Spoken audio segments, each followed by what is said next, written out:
Yeah, I was certainly excited to be back. It's, it was a nice, enjoyable summer. And then you get back here in September and, after Labor Day, we start practicing and here we are game week. And that's an awesome feeling to start the season. I always try to break it down into, different segments. And the first month of October is always exciting for me. It's a new challenge with a new team. And I've been very pleased with the way they've come back in shape and how they've adapted. For a lot of them, it's been a new system and a new not style of play, so to speak, but just a different organization and culture that they've been used to. And I can't say enough about our upperclassmen and how they've accepted and brought in a lot of these youngsters, and our 4 transfers who have acclimated themselves so well. I feel like they've been here for 3 or 4 years already. So it's been a great preseason, and we're certainly looking forward to getting on that bus Friday and going up to Vermont and taking on the Catamounts. How much different was the off-season and all of the things that we do in the off-season, obviously recruiting, but how much different was all that now that you have the ammunition of kind of an historic breakthrough season behind you and the first new building in front of you? How much different was that? Well, we didn't change our philosophy at all, Dom. I've never let the facility be an issue as far as our program's been concerned. I believe that people win, not facilities. Now, that being said, do I think that we're going to attract more people to this campus with this state-of-the-art facility that normally wouldn't take a visit? Yes, I think we will. And that is certainly going to help us recruiting at a certain level. But, the foundation that we've built here is on tough kids who compete hard, that have a high hockey IQ, and want to be part of a program that breaks through and is the first team to win at a high level, in Division I. So those are the kids we're still going to continue to focus on. And like I said, hopefully that attracts some of the higher end talent that normally wouldn't have visited. What do you think the goalies are looking through practice so far, and how would you describe each of them as a player? It's funny you asked that, because yesterday was the first time I actually watched the goalies. We have such a great goaltending coach in Vince Stiletti that I really let him handle that, and I respect his opinion when it comes to who he thinks ready to play and who should take the net. But yesterday I said to myself, I'm going to kind of focus in on the goalies, and I thought all 4 of them played pretty well. We had a drill at the end of practice. It's a 5-minute drill, and at the end of 5 minutes, it's blue versus white. Whoever wins, they don't have to skate, and the other team usually skates. It was tied after 5 minutes, so I said sudden death. It went another 8 minutes. That's how good the goalies were. So I was very pleased with all 4 of them yesterday. Mike, you've been here long enough now. You got your program to where you want it, the culture. You talked about the leaders, the veteran leaders here. How long does it take for your culture to kind of start running itself? You still got to do things, but the guys know and they kind of do it for you. Yeah. I think that's always a tricky word, culture, because when I got here, I didn't want to make it my culture. I think the culture of UConn athletics was well in place before I got here, with what Gino's done and Jim Calhoun and Jim Penders and Ray Reed and Nancy Stevens. I mean, you're talking about incredible programs. So my goal was just to make sure that we live up to what they've built.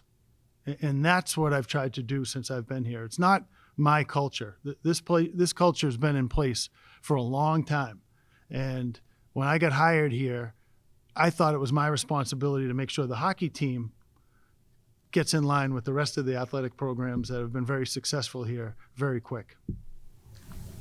Cav, with the way last season went, with all the stuff that happened with BC, at least, kind of being in the conversation, but even though you have said that you're staying, What I'm curious about is the level of expectation, considering how well.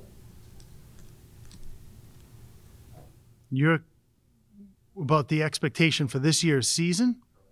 Well, our expectations, and I've talked about this a little bit, and I talked about it at Hockey East Media Day. You know, since I got here, I've not been afraid to talk about what my expectations are. My expectations are that we compete for 60 minutes every single night. We'll start there. Then my expectations are that we win league championships. Then my expectations are that we win and compete for national championships. And those haven't wavered. Now, have they always been realistic? Probably not, early on. But we're at the point now where those are realistic expectations. And that's what we've accomplished, I think, over the last 9 years. We've built a program now where those expectations are realistic, and I have a bunch of guys in that locker room that are thinking the same way. I'm curious, you've been here 10 years now. With those expectations, are there things that you think maybe have taken longer, that you thought might have come along quicker, or is there something that you thought you would have had down by this point that isn't necessarily there, or something that you didn't expect to have? You always want things to happen faster than they do. I think the most important thing, Dan, is to be present, and we are where we are today. And maybe some people think we should have been here quicker. Maybe some people are surprised how fast we've got here. That's not for me to answer. My thing is to worry about, this is where we are today. This is where the expectations are for the program. Now, how do we go about meeting those expectations? And that's kind of what I'm focused on a daily basis. Coach, you have 3 of your transfers coming from within the league. I believe they wore letters at their previous places. So how much is leadership and familiarity with Hockey East important in these transfers coming to UConn? Huge. And that's part of, I'm always a little leery about, all our transfers essentially spent at least 3 years at their university. I'm always a little leery about a kid who wants to transfer after 1 year, with this new transfer portal. I don't think we'd have to take a long, hard look at a kid who wants to transfer after 1 year, like why they want to leave.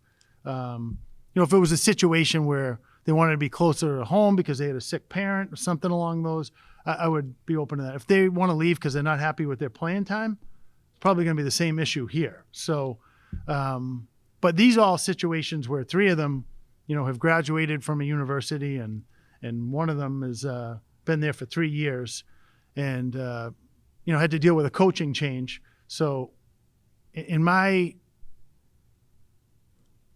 answer your question, Randy, it's important that for me to have Hockey East kids, because I don't have to catch them up to speed for all 3 of these guys on what it's like to play at Vermont.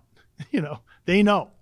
Or when we're going to Alphon Arena, or we're going to BU, or they're familiar with the personnel, they're familiar with their style of play, they're familiar with the surroundings and how long the bus trip is, and they just know. So I think that's huge. And when all of them are expected to be integral parts of your team, I don't feel like I'm breaking in as many freshmen. So, and as I said earlier in my opening statement, I feel like they've been here a while already. Of the kids coming back out, has one or two, other than your captain, assistant captains, has one or two stepped up in a leadership role, maybe to, you didn't think would do that? Are you talking about the transfers, or are you? The returnees. Yeah, we had Joe, we had a speaker come in to talk about, because I think it's great that our players elect captains. And I've always had the players do it, because I think anything that comes from your peers, it means so much more than if a coach appoints it. So I've always believed in that, and the players have always voted for captains. That being said, I brought in a speaker earlier in the year to talk about transformational leadership, and that the most successful organizations and teams don't just rely on the people with a letter on their sweater. They need other people to step up. And, while it's tough, say, for a freshman to do that early on, towards the end of the year, they need to displaying leadership type qualities. And certainly, I think Chase Bradley and Nick Capone have displayed leadership qualities. Harrison Reese has been a leader for a long time on this team. Ryan Torberg is certainly leads by example every night. So, I'm expecting all of those guys, regardless of whether they wear a letter or not, to do things the right way. Because let's face it, if you have guys on the team that aren't doing things the right way, you're not going to be very successful. Mike, when I knew you drove up and this was home, when you drive up now, and do you believe that that's yours going up next door? What do you feel like when you drive up and you drive by that thing every day, seeing no progress? I just, when I have a parking spot outside of it, that'll be even nicer. But honestly, when I drive like over the hill here down Calhoun Way, just to see all of them makes it pop, and now to see ours at the end and a big structure, that's kind of the cherry on top. But I just love the way how this campus, this end of campus looks right now. It's just so different. There used to be a putting green out here over here when I first got here, but it's just so different. I wish I was still there actually, but it's just so different. And it's awesome. It really is. We had a recruit here on Saturday, and the mother was just blown away. There's a lacrosse game going on. There's a hockey game. They're getting ready for a soccer game. And to see these, we're the only school in the East, I think, that has essentially Big Ten facilities, Are you saying you're putting this stunk all summer? No, actually, that wasn't bad, but I didn't score very well. So that got better. I went to the Claw this summer. Have you let your mind drift a little bit to what it's going to be like the first time you drop the puck over there? I haven't yet. No. I really haven't. I guess I've just been so programmed to be here that's where I still am right now. But it will be nice to get over there at some point. You only got 5 forwards coming back by counted break. How's that group gelling preseason so far? Great. So we have 5 returning forwards and then the 3 transfer forwards. So that gives you 8. So like they pretty much comprise 8 of our top 9 right now. No, but it doesn't take long. In the old, when I first started, October 1st was the first day you played. Sometimes you had an exhibition game on October 5th and you were playing the 11th. Like you had basically 2 weeks to get up to speed. We're going to have 16 practices underneath our belt before we play our first game. So I think that's ample time to get your guys, let them mesh and let them play together. Where do you see Justin fitting in the whole equation? Justin. Pearson? Oh, he's fit in seamlessly. He's a strong power forward. He didn't play in Hockey East, but he certainly played in the East. He's certainly familiar with our program. We've played against him quite a bit, and he's played against a lot of Hockey East teams. So, he's a kid from New Hampshire. He grew up in the area, and he's really had a seamless transition, and he's fit in excellent with our group. I suffer from senior moments now. Have you ever opened against the Hockey East opponent? We have. We opened against Maine a few years back. I've been asked that question a couple times, and it doesn't really matter to me because, Joe, I think if we beat Quinnipiac last year, we go to the NCAA tournament. So the non-league games are just as important as the league games when you're talking about trying to get to an NCAA tournament. So if we were opening with North Dakota, it would be just as tough a game as opening up with a league game, in my opinion. So they're all the same to me. I don't really put a lot of stock into league games and non-league games. It's a game that we have to win, or it's a game that we have to go up there and play extremely well. That's where my focus is right now. I don't get too caught up in the league versus non-league.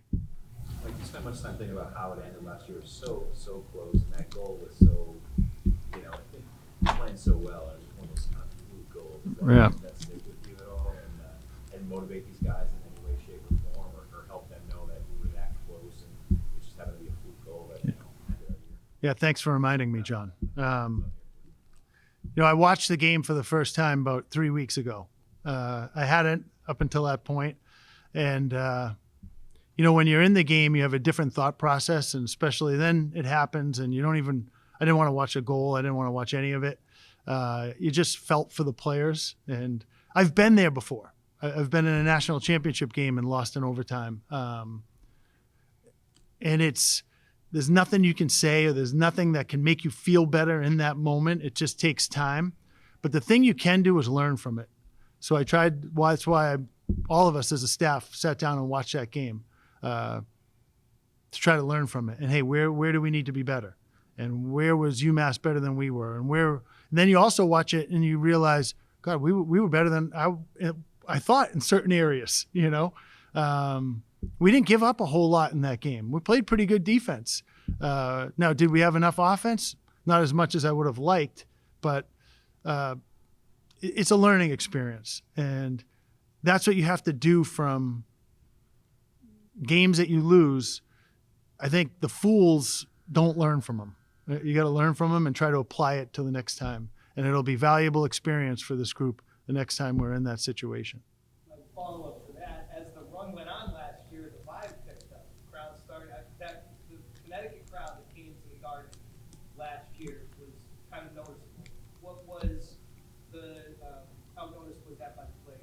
Oh, for sure. And that wasn't surprising. I knew the first time we got to the Garden that the way this fan base is in Connecticut, that we were going to be well represented. And that was not surprising to me. I think it's only going to grow because I think our program now is competing at a national level. I think with the new arena, that our student fan base is only going to continue to grow and get bigger and supportive. I think that's really important. That's been hard for us to do, being 30 miles away or 30 minutes away. So there's a lot of positive things for sure in the future. He's looked good. He has. He has 17-year-old moments at times, but he also has moments where you're saying this kid's a first-round draft pick. So it's going to be a process, and as it was, with Tage when he came in early and Jan Kuznetsov when he came in early, there's going to be growing pains, but we're happy we have him. With the defenseman, you lost 3 left-handed guys, you brought in, I think, 2 right-handed guys.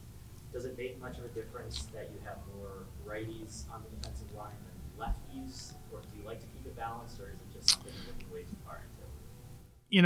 You always like to keep it balanced, but I've also coached a team that won a national title with 6 lefties because they were all pretty damn good, So the most important thing is make sure they're really good, and then worry about whether they're a righty or lefty afterwards. When you can get 6 good D and it's balanced right, left, it's certainly advantageous. There's no question about it. But the most important thing is let's make sure we have good defensemen, and I think we have that in spades. Aside from the culture that you talked about installing, what do you like best about this group really early on? In terms of like the skills or what they do? Yeah. I like their hunger to want to get back to the Boston Garden. And that's been evident to me from day one. I was out recruiting a boy in British Columbia, in August, and had lunch with Hudson. And that's all he could talk about, and that vibe he's brought, not only him, but the rest of the upperclassmen. But after that lunch, I said, all right, we're in a good spot. That was his focus. It wasn't about we have 12 freshmen or we have 16 new players or we don't really have a goaltender that's played. There was none of that trepidation at all in that conversation. It was about we're getting back there, coach. And that's what I've liked, because I think that's the vibe of the entire locker room.